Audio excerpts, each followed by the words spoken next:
Bienvenidos, soy Kim Muñoz y esto es un nuevo episodio, un nuevo capítulo de Reflexiones al Volante. Hoy quisiera seguir el hilo del post que he publicado esta mañana en mi blog, en Meditaciones del Día, y que llevaba por título Fast Food Espiritual. Hay algunos que por constitución, por herencia genética, si comemos nos engordamos, así que nos pasamos gran parte de la vida entre dieta y dieta. Es probablemente por eso que si ahora alguien me dice, oye, piensa en una hamburguesa doble con bacon bien crujiente, con queso deshecho, con lechuga, con unos pepinillos, con unas patatas fritas de acompañamiento y un buen vaso de, pongamos, Coca-Cola helada con hielo, se me hace la boca agua. Sé que es una comida que no es sana, sé que no me alimenta, sé que es fast food, que es comida basura, pero ¡jo, qué bueno!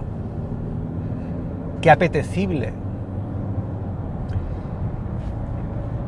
De hecho, aun sabiendo que no es algo sano, que no es algo que me vaya a hacer bien, como que está bueno, es algo que me apetece y que de vez en cuando me permito el capricho de tomármelo y de disfrutar un poco. Pero tengo claro que no es la comida ideal. Tengo claro que no es algo que pueda consumir cada día. Si cada día tomara hamburguesas con patatas fritas, que probablemente ya dormiría en un ataúd. Eso que podemos ver muy claro con la alimentación, a veces nos cuesta más verlo al tratar sobre nuestra alimentación espiritual o intelectual incluso. A veces no nos damos cuenta de que nos alimentamos de cosas que nos apetecen, que nos sientan bien a corto plazo, pero que a la larga no nos alimentan, que no nos dan fortaleza, no nos dan vitaminas, no nos hacen crecer. Eso es algo especialmente peligroso y especialmente repetido en el ámbito de la espiritualidad. Es algo que de un tiempo a esta parte me lo he encontrado en diversos lugares, con diversas personas, incluso con amigos, que se aficionan ya sea a talleres, a cursos, a prácticas que les sientan bien, que les apetecen, que les hacen, bueno, estar relajados, a gusto, más tranquilos, que les desestresan, pero que cuando lo analizas con tiempo y cuando lo analizas con ellos, se dan cuenta de que no les aporta un crecimiento personal auténtico, no les acerca más a sí mismos, no les acerca más a los demás, no les compromete más con su sociedad, con la existencia.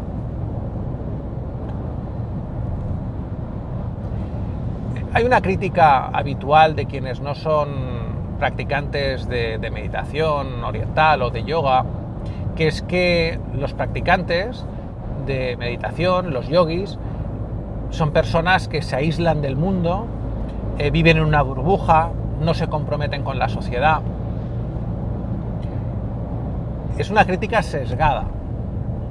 Yo practico meditación y la practico porque el silencio que favorece es un silencio que me permite una mejor y mayor escucha. Es un silencio que me permite atender mejor a los susurros que me llegan cuando estoy en soledad, aislado de mis problemas habituales. Es un susurro que me habla de lo que muchas veces no quiero escuchar o de las cosas que en medio del ruido diario se me hace complicado poder oír. Pero en ningún caso lo que busco con la meditación es un silencio, un acallamiento del grito de los demás, del grito del que necesita ayuda. Si fuera así, tendría que coincidir con la crítica que se le hace a la meditación y diría, no es una buena práctica, no te hace crecer como persona, te hace sentir mejor porque te quita de encima problemas. Esa crítica que se hace a la meditación, al vipassana, que se hace al yoga, tiene su razón de ser en estos casos, pero es absolutamente injustificada en el de todos aquellos que utilizan la meditación, utilizan las técnicas como el tai chi, el qigong, en ese sentido, en esa búsqueda de silenciar aquello que les impide oír lo realmente importante.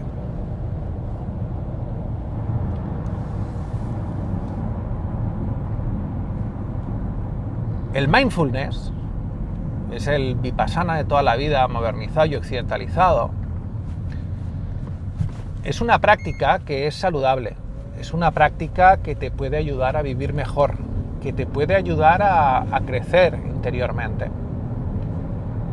Pero, insisto, eso solo es posible si se la utiliza con cabeza. Si no la conviertes en un instrumento que decir, no, yo sigo con el mismo estrés diario, con el mismo ritmo diario, con las mismas preocupaciones diarias, con el mismo ritmo, no cambio de vida, pero a través de la meditación me relajo un poco para poder seguir con el mismo ritmo. Si eso es así, pues está muy bien para no reventar, pero no es lo que persigue esa práctica en esencia. Eso ya no es una práctica espiritual, eso es una técnica de relajación para ser más productivo.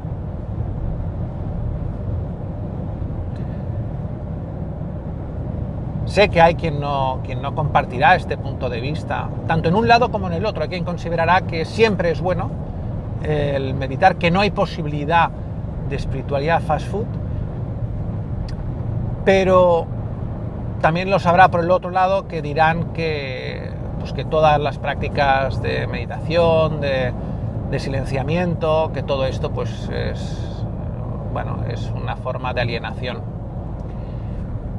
Lo que sucede es que no quiero limitar esta crítica del fast food espiritual a las prácticas orientales. Tengo un amigo que creo que con mucho acierto calificaba una vez a determinadas formas de vivencia religiosa occidental. Él hablaba en concreto del cristianismo, del judaísmo y del islam, de las tres religiones del libro. Decía que hay una práctica auténticamente religiosa, que es la que te religa con Dios, contigo mismo, con los demás y con el cosmos a través de las prácticas y de los rituales propios de cada tradición religiosa, pero que hay otra forma de fast food espiritual a través de estas tradiciones, que él las denominaba narcóticos espirituales. Decía que cuando una religión, la práctica de una religión, se convierte en un sustituto del pensamiento propio crítico, un sustituto de la lucha diaria por cambiarte a ti mismo y cambiar a los demás, porque se confunde la gracia con la predeterminación. En esos casos, dice, la religión, en lugar de llevarnos a despertar, a crecer y a activar lo mejor de nosotros mismos, se convierte en un narcótico, en una droga que nos engancha, pero que nos impide ser auténticamente libres y auténticamente humanos. Coincido completamente con su punto de vista. Yo he vivido en algunos momentos de mi vida una religión que no me hacía crecer, que no me hacía ser más libre, una religión que me ataba, una religión que era como un corsé que me impedía desarrollar quien debía ser.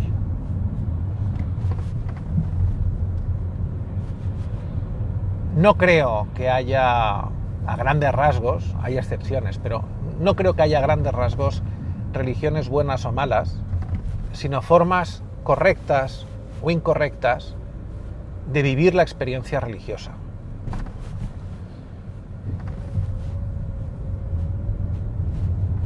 No creo que se pueda hablar de prácticas religiosas meditativas que siempre sean beneficiosas, ni de prácticas meditativas, religiosas, que siempre sean perjudiciales.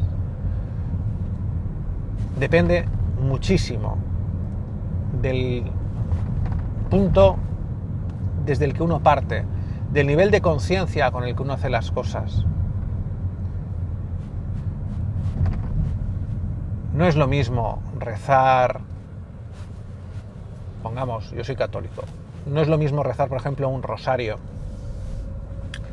de una forma absolutamente repetitiva, de una forma en la que tú crees que eso es como una letanía de salmos mágicos que van a permitir que alcances aquello que deseas, que el que realiza un rosario contemplando cada uno de sus misterios, descubriendo en cada una de sus meditaciones y de sus repeticiones algo distinto que lo abre, que lo engrandece.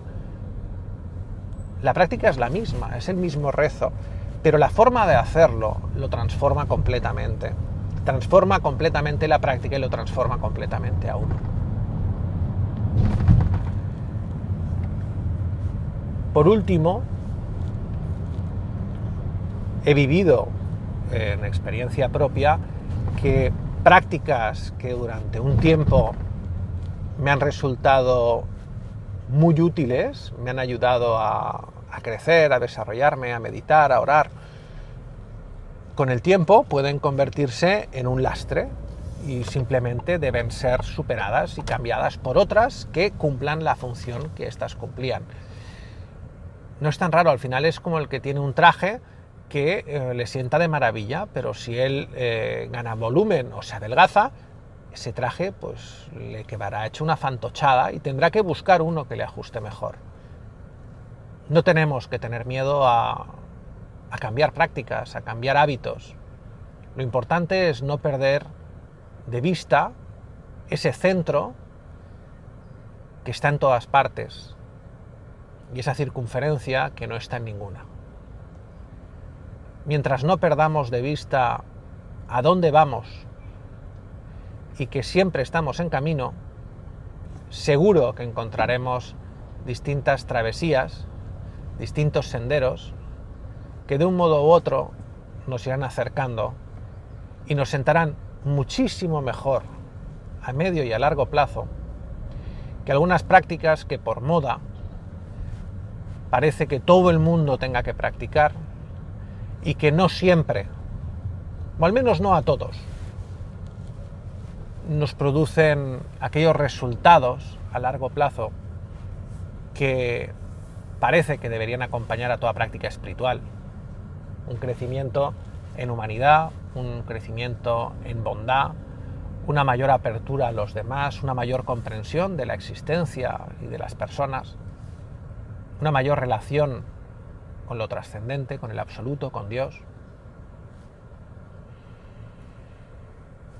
Bueno, hay prácticas que nos apetecen mucho, pero que no dan grandes frutos, y hay prácticas que quizá no nos apetecen tanto, pero que cuando las probamos descubrimos que funcionan. El ayuno, que se practica en distintas tradiciones, no es algo apetecible, pero es algo práctico. La renuncia, el someter a las necesidades, a las pasiones, el atender a lo esencial y no a lo que es más superficial, más prescindible, reporta unos beneficios que no apetecen al principio, pero que una vez descubiertos es absolutamente difícil renunciar a ellos. No caigamos en el fast food espiritual simplemente porque nos apetezca, porque esté bueno. Mejor intentemos alimentarnos con cabeza, con sentido común y atendiendo a la experiencia de cada uno, porque es cierto que hay alimentos saludables que a unos les sientan bien y a otros les sientan mal. Hay quien el tomate le sienta de maravilla y quien le sienta fatal, le cuesta digerirlo. Y no es que el tomate sea malo, es que a ti no te sienta bien. Pues lo mismo sucede con las prácticas espirituales, con el alimento espiritual. No todos estamos hechos para las mismas prácticas, no todos estamos llamados a la misma espiritualidad. Respetemos que cada uno tenga su propio menú, un menú que le siente bien, y atendamos simplemente a que nos alimente, nos haga crecer y nos acerque a aquel del que venimos y al que regresamos. Ese era el tema que hoy quería tratar con vosotros, es el tema que he tratado en la meditación del día, en el blog, en kimmuñoz.com, y confío en que os sirva para que realicéis vuestras propias reflexiones, para que hagáis vuestros propios comentarios y para que converséis, ¿por qué no?, con aquellas personas que tenéis cerca y que tal vez siguen una dieta espiritual distinta a la vuestra. Es bueno conocer otros menús, porque puede ayudarnos a perfeccionar un poco el nuestro. Un muy fuerte abrazo y nos vemos en el próximo episodio de Reflexiones al Volante, o, ya lo sabéis, en el blog kimmuñoz.com. Un abrazo.